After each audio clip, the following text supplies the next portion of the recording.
আমাকে বলছে রাজাকার।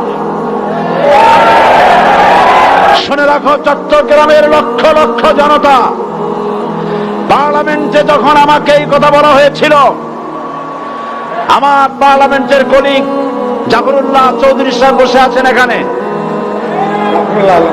হ্যাঁ, জাফরুল ইসলাম চৌধুরী বসে আছেন পাশে, প্রধানমন্ত্রী সুদ্ধা, অন্তত 3 শতাধিক পার্লামেন্টের সম্মানিত সদস্যরা সেদিন বসা।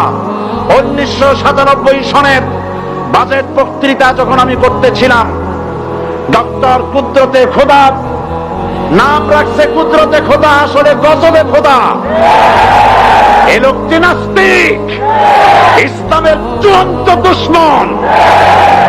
তার প্রণীত শিক্ষা ব্যবস্থার যখন সমালোচনা করছিলাম, ট্রেজারি বেঞ্চ থেকে আমাকে বলা হলো রাজাকার।